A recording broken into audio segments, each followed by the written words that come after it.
Gather round, little one, and settle in.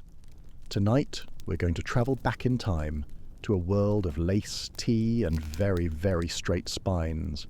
It was a place called the Victorian era, and in this world, manners weren't just about being polite. They were a bewildering and beautiful secret code.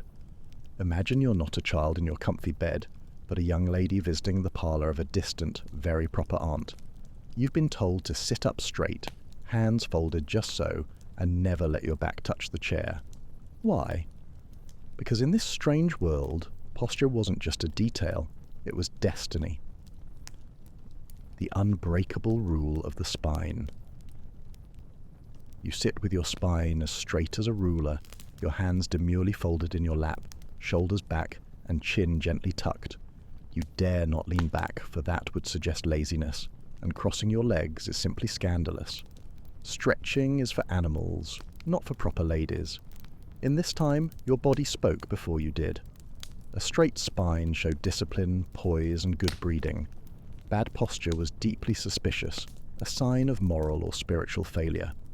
Mothers trained their daughters early, balancing books on their heads during sewing lessons.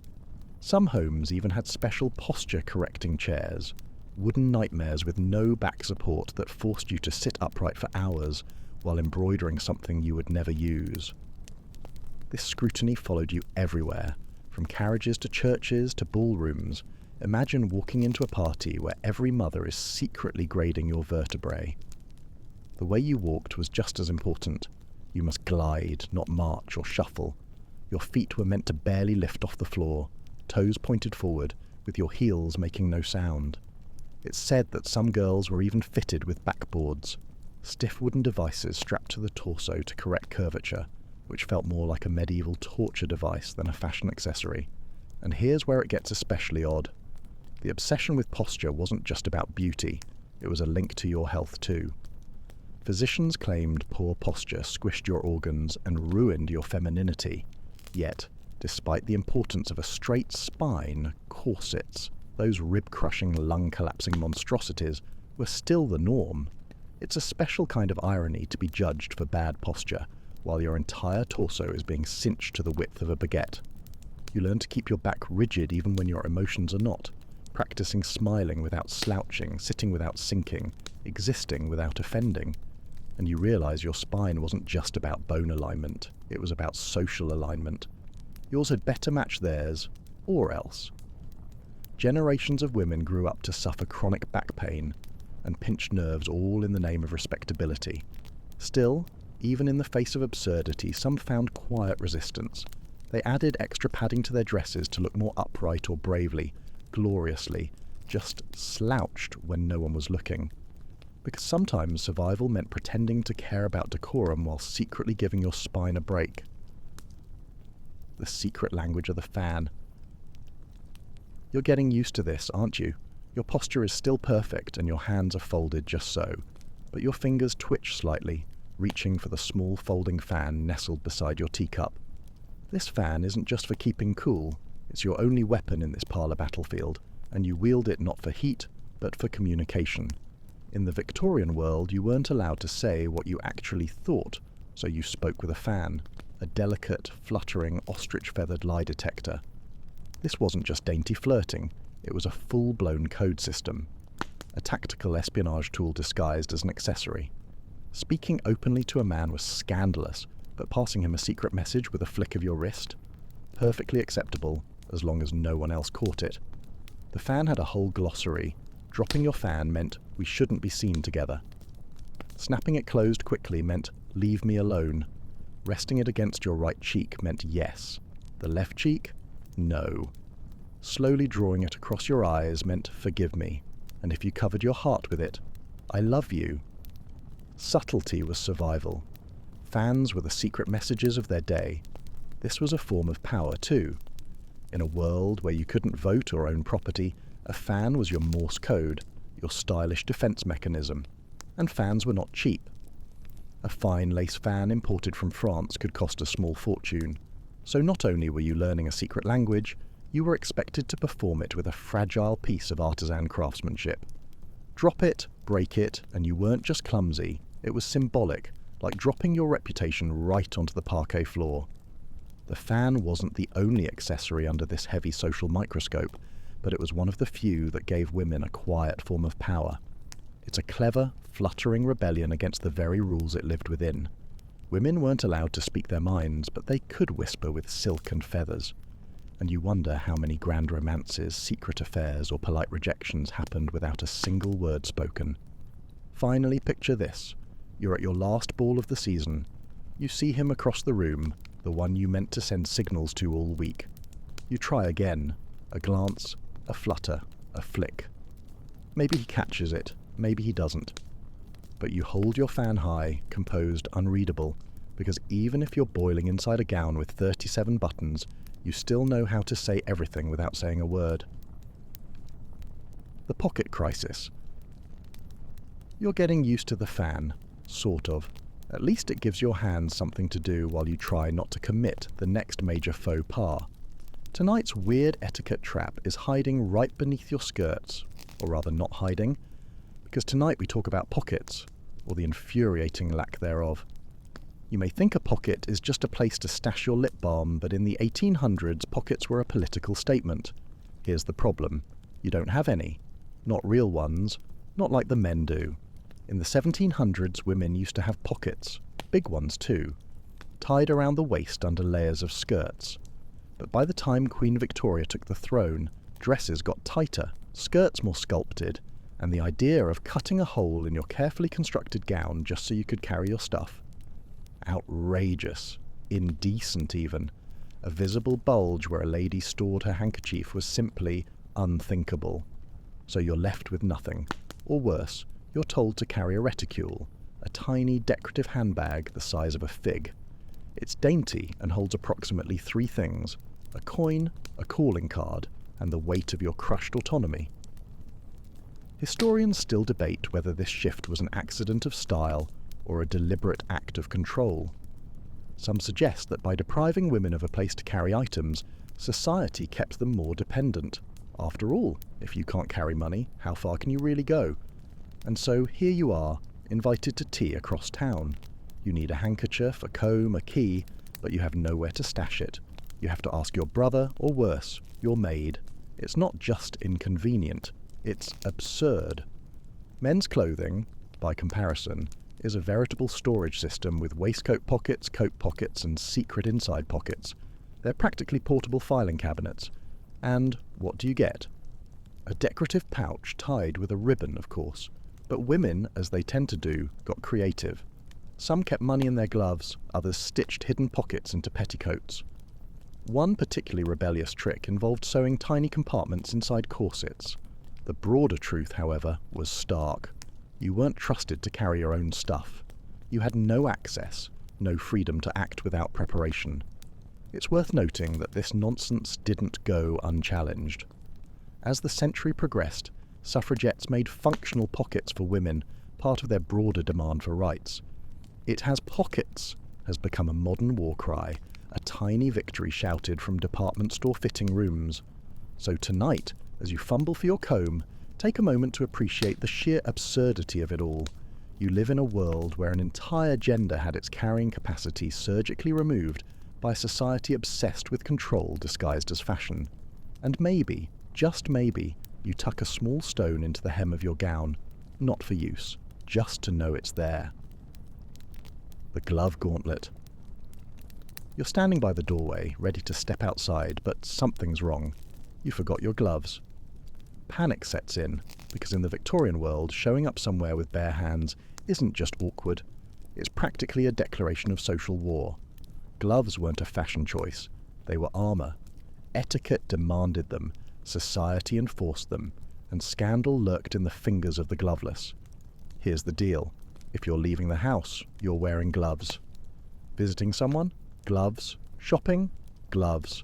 Attending a funeral, a wedding, a tea party, or a dramatic reading of Tennyson? Gloves. And not just any gloves. The fabric mattered, the length, the colour. Daytime meant light cotton or soft suede. Evenings demanded opera gloves, long, tight, and uncomfortable enough to make your fingers consider mutiny. There were rules, dozens of them. You remove your right glove when shaking hands.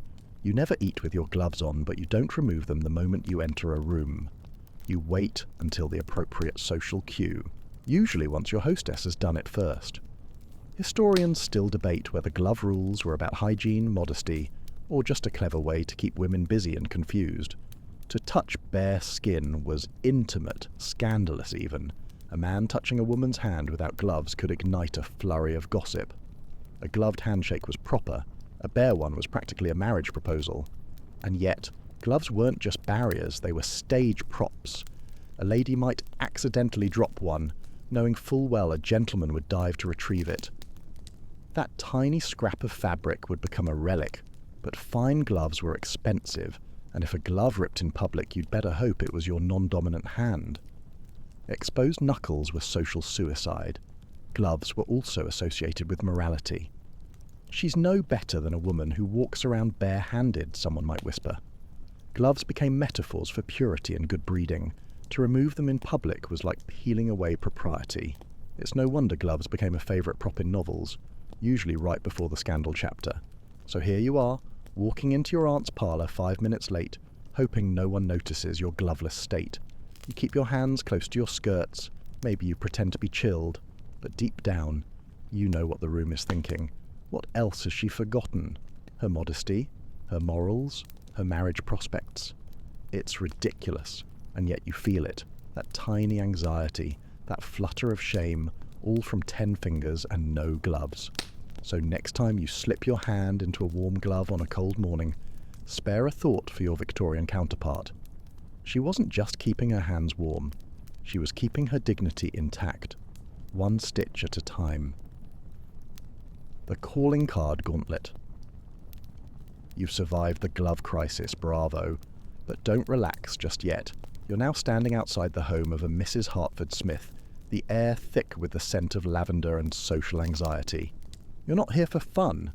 You're here for a calling, a ritual more complicated than chess, and about as enjoyable as doing your taxes in a corset. Welcome to the dizzying etiquette of Victorian visiting cards. These weren't just paper, they were your entire social resume, reputation, and personal brand distilled onto a little rectangle of cardstock.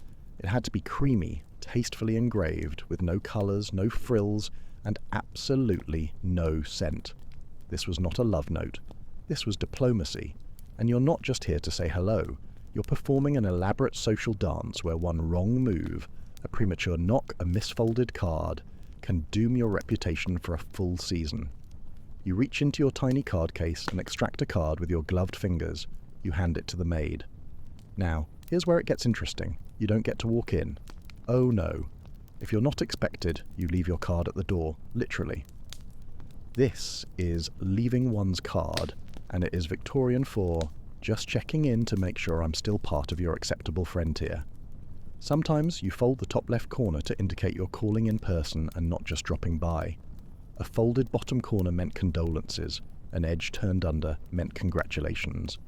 There were so many tiny signals on these cards they might as well have come with subtitles. If your card is accepted and you're invited in, congratulations. You now have to navigate the actual visit. This means entering a drawing room like you're made of lace and self-doubt, perching on the edge of a settee, and preparing for 15 minutes of intense performative civility. No more, no less. Staying too long is rude. Leaving too soon is worse. You must speak politely about the weather or the Queen's latest headache while pretending you're not here purely out of obligation. You may not talk politics. You may not talk religion. You may certainly not talk about how bored you are. Laughter is allowed, but only gently, only with a handkerchief ready. The loud kind of laughter, the one that might suggest joy or confidence, is for taverns and men.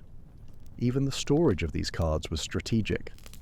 Most genteel homes kept a silver tray in the entry hall where guests would deposit their cards, and because appearances were everything, some families would fluff up the tray with old cards to make it seem like they were more in demand than they actually were. That's right, people faked popularity using decorative litter. So as you step back into your carriage, tucking your gloves properly and faking a grateful smile, remember this. In the Victorian world, relationships weren't built with conversations. They were built with paper, polish, and precisely folded corners, and you'd better hope yours said exactly what you meant. The seating hierarchy. You've survived the calling card gauntlet, bravo. But don't relax just yet. You're now at a proper dinner party and everyone is gliding to their assigned seats like human chess pieces. Tonight, the battlefield is the dining room and your weapon is chair placement. Welcome to the world of seating hierarchy, where your social worth could be measured in inches from the host's elbow. First off, you do not choose your seat. No, the hostess does. She arranges the seating in advance with the seriousness of a military campaign. The head of the table is sacred territory. The host and hostess sit at opposite ends. To their immediate right and left are the guests of honour. If you're lucky enough to land a spot near them, congratulations. You're interesting this week. If you're seated near the foot of the table, well, you probably sneezed too loudly at the last garden party. This isn't just dinner, it's a social audit. Your seat tells everyone how the hostess ranks you. Closer means favoured, farther means forgettable. And if you're seated next to someone unpleasant, that's not an accident. It's a message. Now, if you're unmarried, your seating comes with even more layers. Young ladies are often placed strategically near eligible gentlemen, but not too close. That would be obvious. You're expected to sit, glide and smile all at once. When your seat is pulled out, you must lower yourself in one fluid motion. No thuds, no shifting. Your back never touches the chair. Your ankles must remain side by side, hidden under your gown like a secret you'd never dare share. And here's a quirky detail. Women never sat down before the hostess. Ever. You wait until she sits, then you follow her cues. She sneezes. You politely bless yourself. When it comes to conversation, you're only supposed to talk to the person on your left during the first course, then the one on your right for the second. This alternates like a silent, formal dance. This rule was particularly stressful if you happen to be seated next to someone dreadfully boring, like Major Fortescue, who only talks about pigeons. But here's the kicker. This seating ritual was about stability. With so many rules in play, nobody could cause trouble without it being painfully obvious. A young man trying to flirt too boldly with a debutante? Impossible. He's stuck 3 seats down, forced to chat with her cousin. So you learn to endure, you smile, and you pretend not to notice the whispered comment about your gloves. You fold your napkin just right, and you wait, because in this room, silence is strategy, seating is status, and the dinner hasn't even started yet. The perilous stairs. The dinner is over, and your corset is staging a full-blown rebellion.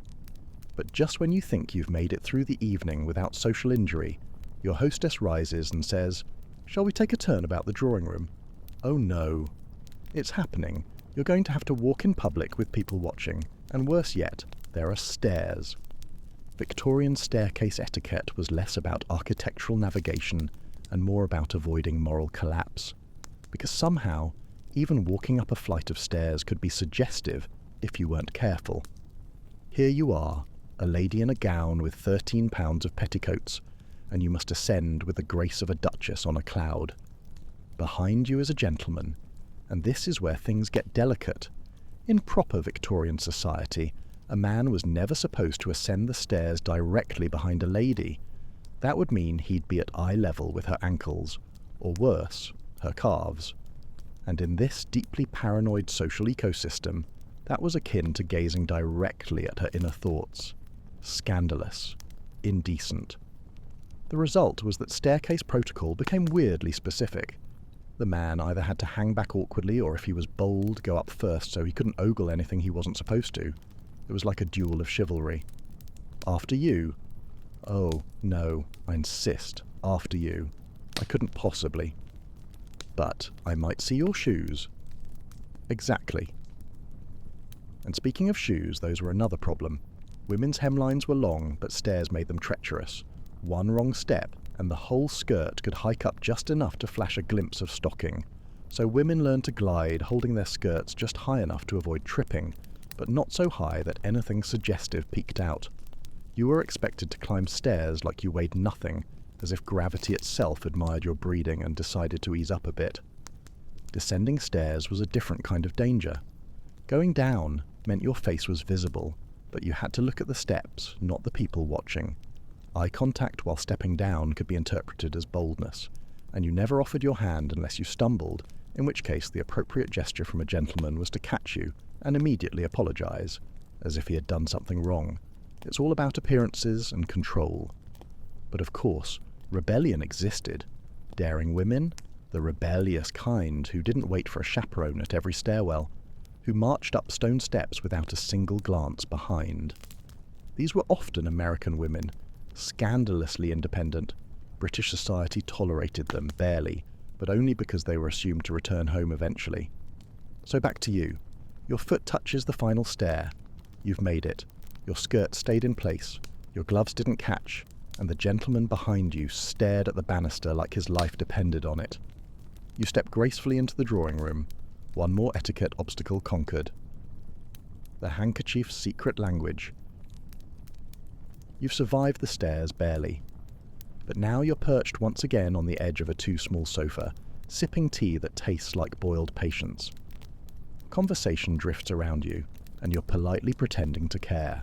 But inside your sleeve, your hand is twitching. Tucked there is your secret weapon, your coded companion, your delicate, damp defender, the handkerchief.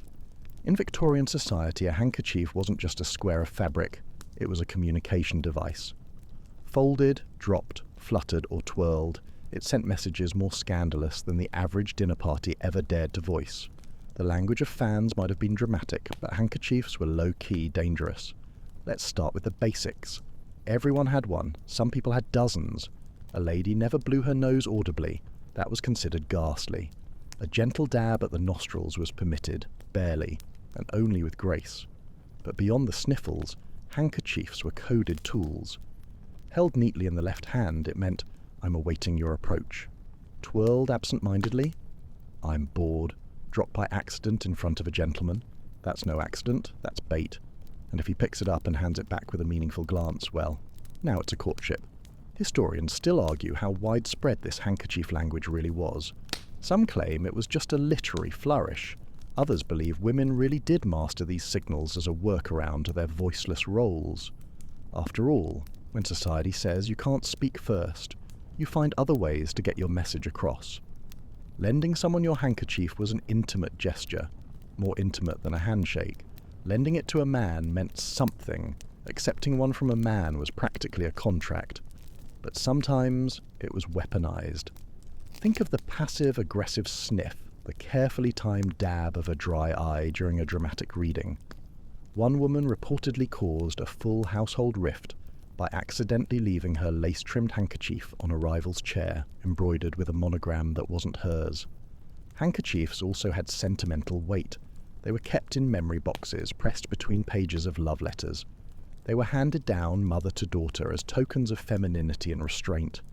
They absorbed more than tears, they absorbed history.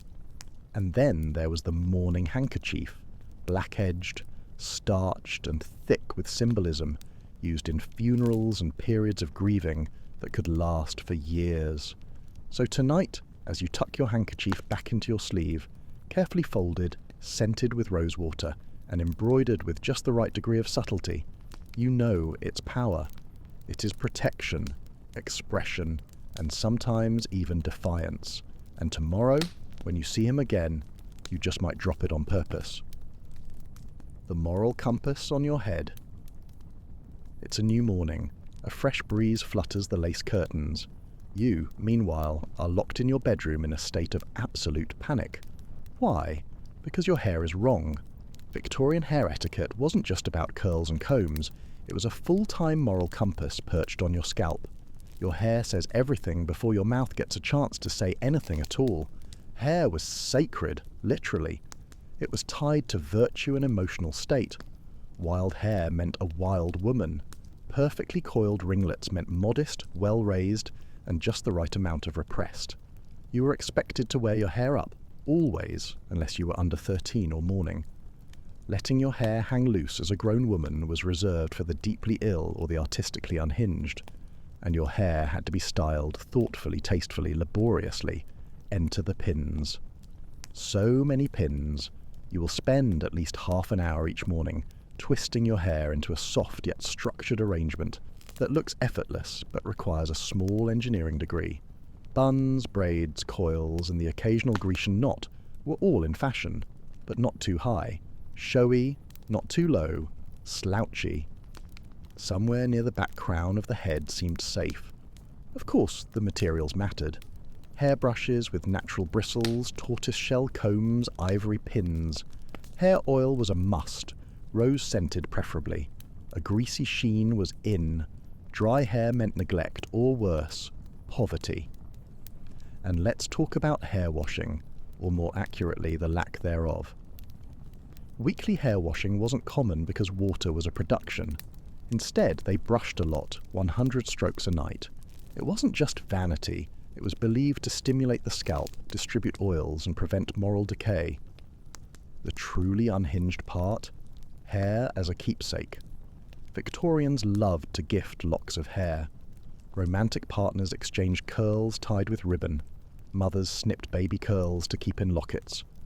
Mourning jewellery, bracelets, brooches, even full wreaths were made from the braided hair of the deceased. It's equal parts touching and morbid. And speaking of mourning, hair rules got even more complicated if you were grieving. For a widow in deep mourning, elaborate hairstyles were frowned upon. You wore your hair low and simple, possibly veiled. You were to look solemn, but still tidy. But here's the twist. Some women loved it. Hair was one of the few aspects of appearance they could control. It was private and public, yours but also society's. And within the tight confines of acceptable style, some found creativity. They developed signature twists, subtle ways to signal rebellion, or at least distinction. And there were outliers. Women who wore their hair shockingly short or scandalously loose. The papers fainted, but the next season the soft fringe bob became a quiet trend among younger ladies. So now, as you adjust the final pin, smooth the last flyaway, and glance one last time in the mirror, you breathe deep. Your hair is perfect, quietly dignified, not too interesting, not too plain. Just enough to earn polite nods from the other ladies, because in the end your hair doesn't just sit there, it speaks. And tonight it says, I know exactly what I'm doing, even if you absolutely, definitely do not. The perilous laugh. You've managed your hair, your gloves, your calling cards. You've climbed the stairs with grace and survived the dinner seating chart unscathed. You're practically royalty until you laugh. Just a little chuckle, a tiny well-earned burst of amusement at Lord Batten's absurd opinion that cucumbers are naturally spicy. And suddenly, the room shifts. Heads turn. Eyebrows twitch. A silence heavier than your bustle settles in. Because tonight, dear friend, you have committed the crime of improper laughter. Victorian women, you see, were expected to express amusement the way one might react to a particularly tasteful doily. With quiet, composed appreciation, anything louder than a mild titter, dangerous. Loud laughter was unladylike, undignified, and worst of all, vulgar. A lady should cover her mouth, not hide her face like a ninja, but delicately, as if catching a butterfly of amusement before it flutters away. The volume must stay low. The eyes can sparkle but not roll. The shoulders may shake slightly, but any indication of a real body involved in the laugh is unthinkable. Etiquette books offered actual instructions on how to laugh. You were to be mirthful, not boisterous, amused, not gleeful. No open mouths, no toothy grins, a smile that lingers. Charming. A giggle that echoes. Dreadful. It wasn't just laughter itself, it was who you laughed at. Making fun of someone above your station dangerous? Laughing with someone of higher status? Risky. Mocking anyone in the room? Utterly off limits. Most safe? Laughing at yourself as long as it was gentle and didn't imply actual self-awareness. Victorian men, by contrast, were encouraged to laugh. Roaring with laughter over port and roast beef was positively masculine. But women were to receive humour, not contribute to it. To laugh gently, or not at all. This disparity didn't go unnoticed. Some women turned it into an art. They mastered the mirror laugh, reflecting the amusement of their companions without betraying what they actually thought. It was emotional ventriloquism. You never laughed first. You never laughed louder. You laughed socially, not emotionally. But the real danger was in laughter that sounded like joy. You laugh loudly and people assume you are bold. Bold becomes brash. Brash becomes dangerous. and suddenly your name is being mentioned in the same breath as actresses, American heiresses, and worst of all, suffragists. It's no wonder that in some private gatherings, women's laughter was still restrained, but genuine.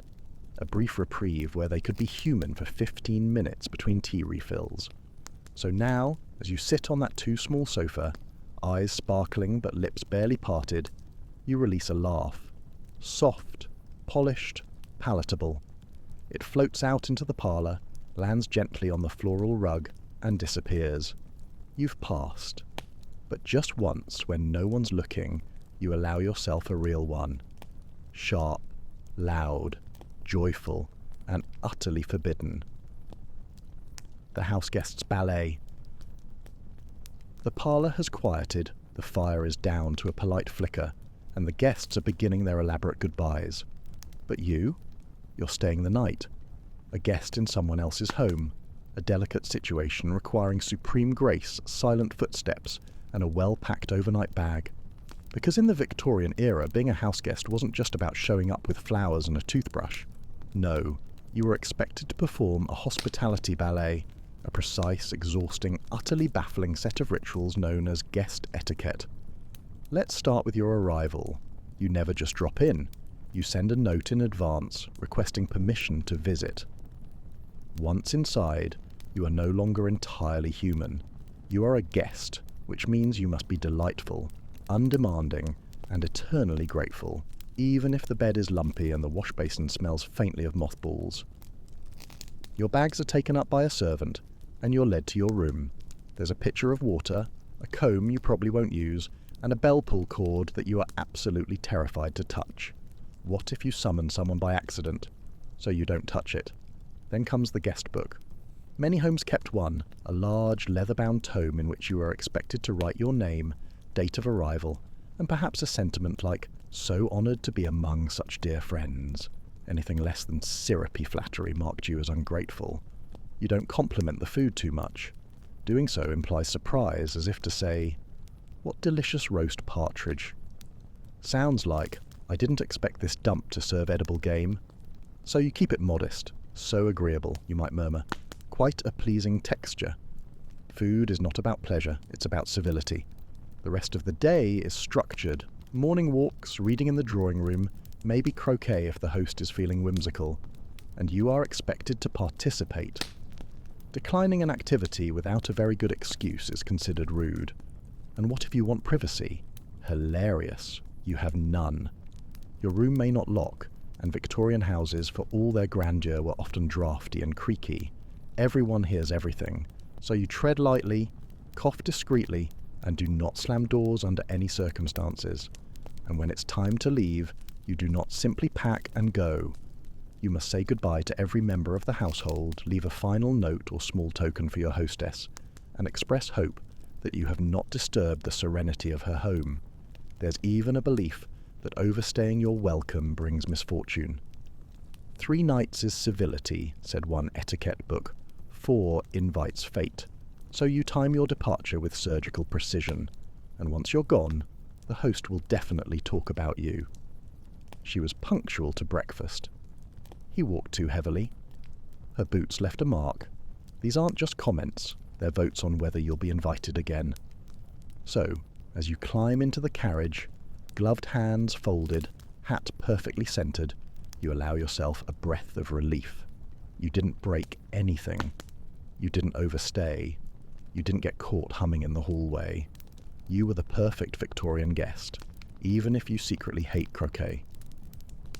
Letters, ink, and silent secrets. You've returned from your house visit, gracefully declined a 3rd slice of boiled pudding, and your hair still smells faintly of someone else's lavender soap. But before you can collapse in a grateful heap, you remember you've got to write letters, and not just any letters, proper ones. Because in the Victorian world, communication wasn't just about saying the right thing, it was about writing the right thing with the right ink on the right paper, folded the right way, sealed with the right wax, and scented with the appropriate level of tragedy. Your writing paper must be cream or pale blue. A subtle monogram is acceptable, provided it doesn't scream, "I designed this myself with dreams of grandeur." Envelopes, ungummed. You seal them with wax, of course. And yes, there is a correct wax for every occasion. Bright red is romantic, black wax is for mourning, blue is for friendships. Your ink must be black or dark blue.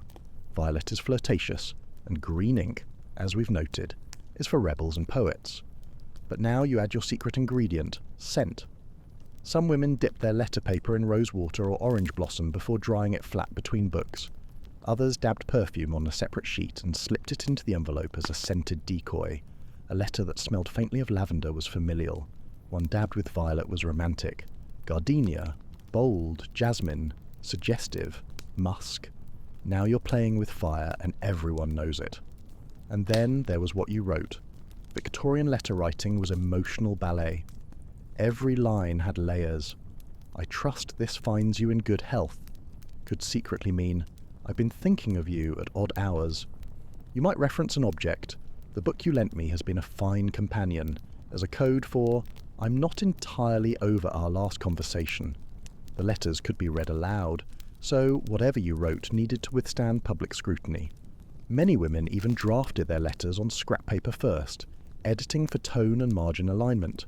And once your letter is perfectly crafted, you fold it in thirds, tuck it into the envelope with the writing facing inward, then melt a bit of sealing wax and voila.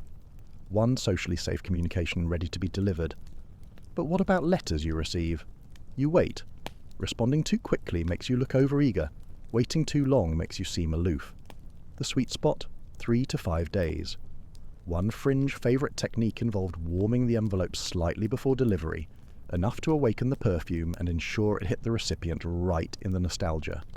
Of course, the risk of discovery was high. Imagine your brother accidentally warming your letter to dry a raindrop, and suddenly learning that you think Lady Bovington's wig is shaped like a confused hedgehog. So tonight, as you tuck your final folded missive into its envelope, seal it with wax and whisper, please don't fall into the wrong hands. You feel a flicker of satisfaction. Because in a world where speaking too freely was dangerous, writing became an act of quiet rebellion. And your rebellion smells faintly of lavender and heartbreak. The chair-warming scandal. You've written your letters, and you're back in the drawing room for another polite social gathering. The tea is tepid, and Lord Pelham is once again attempting to explain why the Crimean War was good for morale. You need to sit down desperately, but you can't. Not in that inviting armchair by the hearth, because it's still warm. Welcome to the bizarre social phenomenon of chair warming, and why Victorian women had to be hyper-aware of where and when they sat.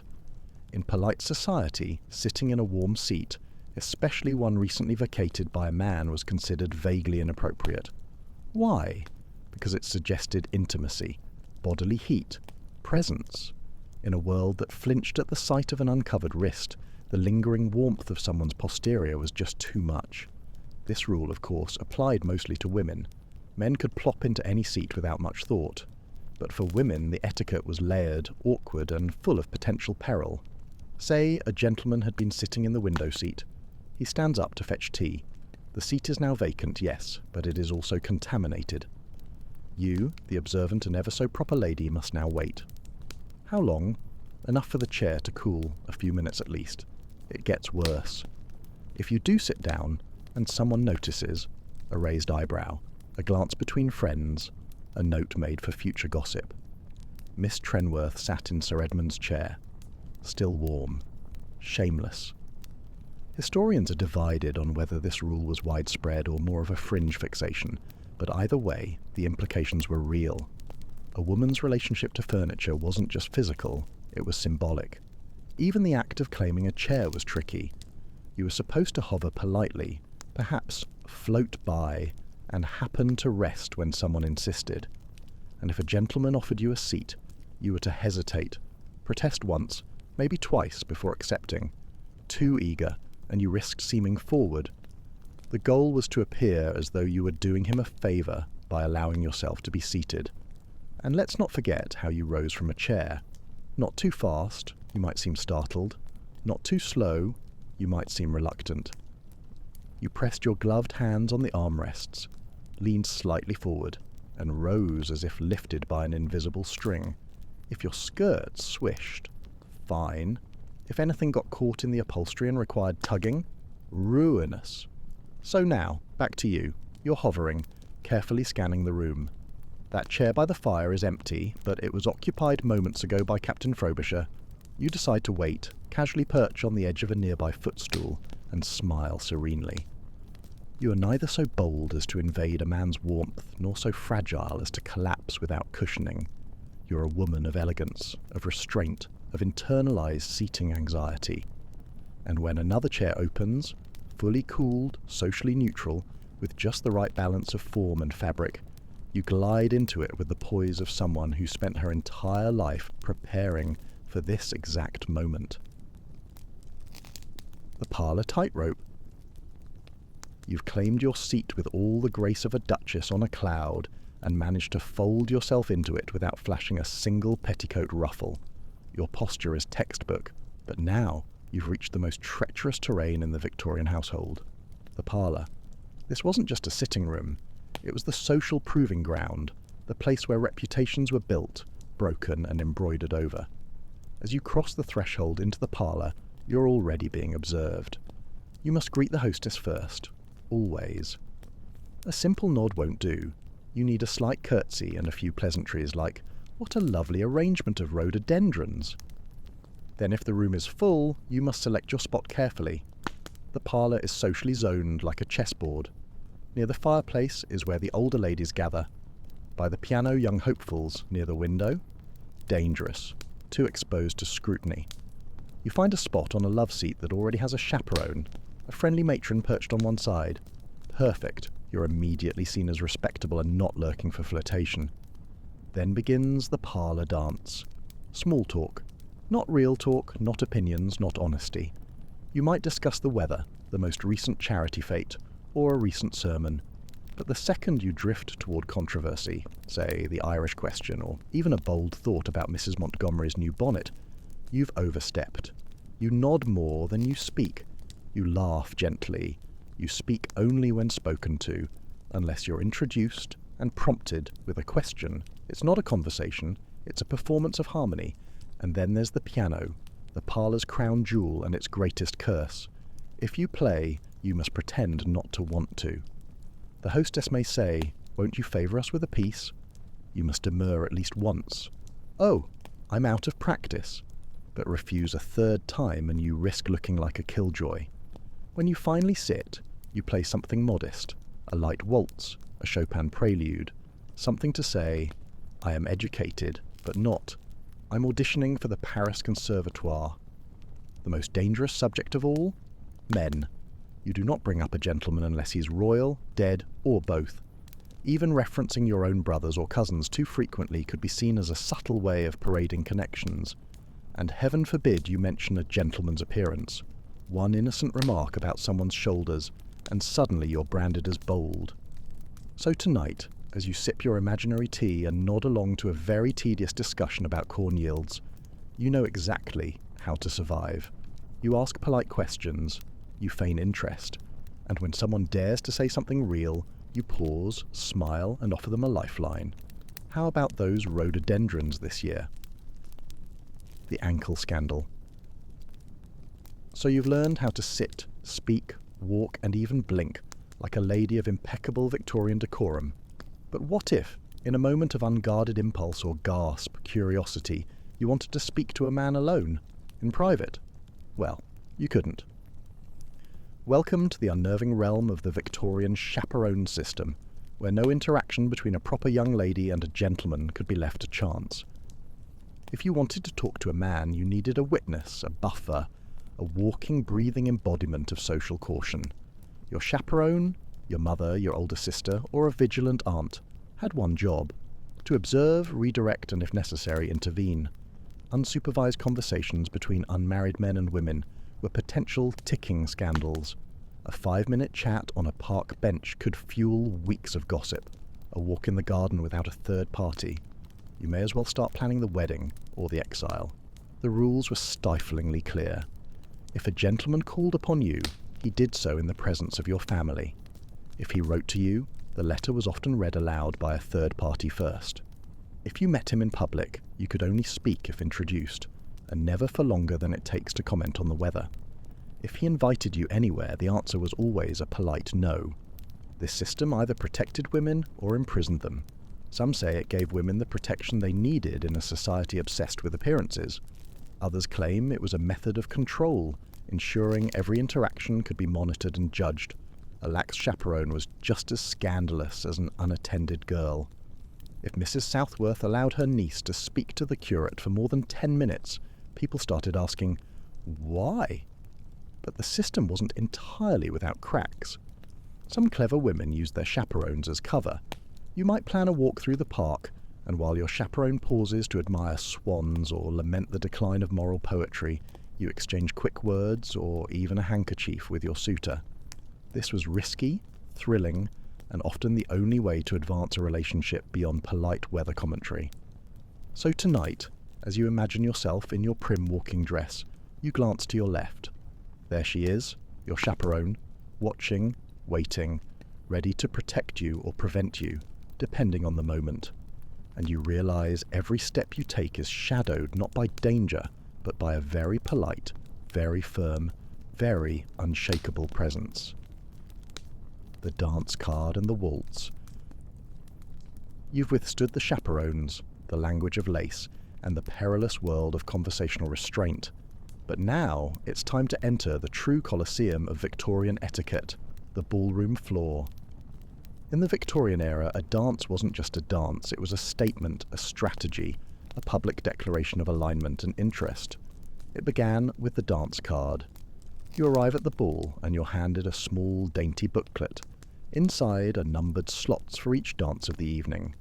Your job to fill them with gentlemen's names, but not just any names. Your dance card had to balance social obligation with subtle ambition. Family, friends, dull cousins, and your chaperone's favourite vicar all required a slot. Leave them out, and someone would definitely notice. This isn't Tinder. You're not allowed to switch partners mid-dance, and heaven forbid you accept 2 dances from the same man before you're engaged. Dancing twice with a man in a single evening meant something. It might not scream engaged, but it certainly whispered interested, and whispers travelled fast. Now, let's talk about the waltz. Ah, yes, the waltz. That slow, rotating, mildly scandalous embrace that changed the Victorian dance scene forever. When it first arrived, it caused absolute panic. Why? Because it involved touching, real, gloved, breath-sharing proximity. Before the waltz, dances were more like synchronized promenades. But the waltz, that was chest to chest, well, corset to coat, arms around waists, a brief yet blazing bubble of intimacy right in the middle of a chandelier-lit battlefield.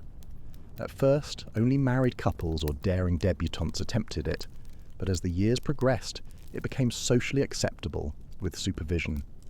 Your chaperone still watched from the sidelines like a hawk in pearls. The trickiest part was ending the dance. At its conclusion, your partner bowed, you curtsied, and he escorted you to your seat. Public delivery was mandatory. You exchanged the briefest of pleasantries, and then he vanished, or circled back to hover just enough to be noticed. And sometimes a girl might simply not dance. Maybe she was ill, or mourning, or making a silent protest. In those cases, she might sit quietly, her card blank, her gaze neutral. But that came with its own peril, the dreaded wallflower label.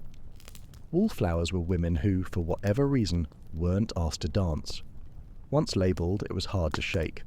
So tonight, as the string quartet strikes up a familiar tune, you glide onto the floor. Your gloves are tight, your card is full. You take your partner's hand, you step, and for a few dizzying moments beneath the gaslight and gilded cornices, you're not just a young lady surviving etiquette, you are dancing on the edge of danger, one turn at a time. The dinner table minefield. By now, you've successfully navigated the drawing room, decoded glances, waltzed with restraint, and survived the judgmental stares of every embroidered sofa in sight. But all of that fades in comparison to the most terrifying arena in Victorian society, the dinner table. This wasn't just about eating, It was about performing a flawlessly choreographed act of elegance while covered in lace and surrounded by gravy-based landmines. You're seated between two gentlemen, strategically chosen by the hostess, and your job for the next 2 hours is to make small talk, eat without chewing audibly, and avoid committing one of the many dining taboos. Let's begin with the napkin. It's placed delicately on your lap, not tucked into your collar. You unfold it quietly and place it across your lap as if it just drifted there by accident. Wipe your mouth discreetly. Never wipe your face. Never, under any circumstance, drop it. Dropping your napkin could mean disaster. If you bend down to grab it, you risk flashing a glimpse of ankle. Then, the cutlery situation. There is so much of it, aligned like battalions, and the rule is simple: work from the outside in. But in the panic of the moment, your mind goes blank. You glance to your left, you glance to your right, you copy them, you survive. But the real horror is the food itself. Victorian cuisine could be elaborate, unidentifiable, or just aggressively slimy. Jellied eels, brain cutlets, and boiled calves' feet were all fair game, and you must eat it politely. Take small bites, chew with your mouth closed. Never speak with food in your mouth. Never salt your food before tasting it. That implies you doubt the cook's ability, which is grounds for exile. If you dislike something, just leave it quietly. Making a face or pushing it aside will earn you a permanent slot on the scandal roster. And then we have the sauce conundrum. Sauces were everywhere, and they were dangerous. They dripped, they splashed, they betrayed. One flick of the wrist, and suddenly your elbow-length gloves are covered in a horrific tureen. Historians still debate whether the overuse of sauces was a culinary preference or a societal tactic to test composure under fire. After all, if you can maintain elegance with hot goose fat dribbling across your crinoline, you can handle anything. The end of dinner, even that was regimented. The hostess would give a subtle signal and the ladies would rise, leaving their napkins behind. They would sweep out of the room like a bouquet of whispering ghosts, heading for the drawing room while the men remained for cigars and politics. Once in the drawing room, you resumed your ladylike duties: polite conversation, quiet sighs, and pretending you definitely didn't almost sneeze into a salmon mousse. Morning, the gown of grief. The soup is settled, the lace gloves are peeled away, and you've survived yet another night of social survivalism. But now comes the most emotionally exhausting performance of all, one that requires no fans, no forks, no coy glances. Mourning. Because when someone in your life dies in Victorian England, you don't just grieve, you enter a rigid, multi-phase mourning ritual that could dominate your clothing and your social life for up to 2.5 years. Let's say your cousin, or heaven forbid your husband, passes away. Your sadness is expected, but your mourning behaviour must be flawless, starting with your wardrobe. You don't simply wear black, you wear mourning black, matte, non-reflective, often dyed with logwood. No jewellery, unless it's jet or made from human hair. Yes, hair. Mourning jewellery often featured woven locks from the deceased, worn in rings, brooches or lockets. It's romantic, maybe, and undeniably creepy. For a widow, this period of deep mourning lasts at least 1 year and a day. During that time, your wardrobe is basically a fashion prison. Black bombazine, crepe veils, jet jewellery, and bonnets so heavy with symbolism they could double as tombstones. No visiting, no attending social functions, no music, no smiling too much, and definitely no dancing. After a year, you might shift into half mourning. This meant you could wear grey or lavender, but not both at once. You might rejoin society in small, controlled ways. Even in grief, the etiquette was competitive. One woman wore mourning for 3 full years after her husband's death, earning her the nickname the Eternal Widow. Another was criticised for returning to church only 6 months after her brother's passing. Historians still argue whether this elaborate grief etiquette offered comfort or cruelty. Some say it gave structure to overwhelming emotion. Others believe it was designed to police women's behaviour, turning natural sorrow into a theatre of endless denial. Men had mourning rules too, but theirs were simpler, shorter, and, surprise, far more forgiving. A black armband, a dark suit, and after a few months life resumed. Women, however, We're expected to carry the visible burden of grief like a full-time job. To forget to mourn correctly could jeopardize not only your social standing, but also your moral reputation. A cheerful widow? Untrustworthy. A laughing mourner? Indecent. But through all this, there was power in mourning. The power to set boundaries, to opt out of the marriage market, to claim space in a world that rarely allowed women to define their own roles. In the crepe and jet and silence, some found freedom, albeit cloaked in sorrow. So tonight, as you imagine yourself in the flickering candlelight of a darkened drawing room, your dress is heavy, your veil drawn. Your grief is visible, curated, and officially sanctioned. You sip your tea in silence, and for once, nobody expects you to smile. The veil of night. And now, finally, you let the veil fall away. Not the mourning kind, but the gauzy, imaginative one we've worn together tonight. The corsets unclasp, the gloves slip off, the ballroom hush fades. You're no longer balancing teacups, decoding fan signals, or avoiding eye contact. You're just here, still breathing. The strange rules, the endless posture checks, the swirling dance of Victorian expectations, it all melts into a soft, distant fog, like a parlor mirror gently fogged over, hiding sharp edges, smoothing the outlines of a world that was at once impossibly rigid and absurdly theatrical. Let your shoulders sink into the mattress now. Feel the tension ebb away like the final notes of a string quartet echoing down the hall. No more etiquette, no more whispered judgments, just you, weightless, drifting through velvet dark stillness.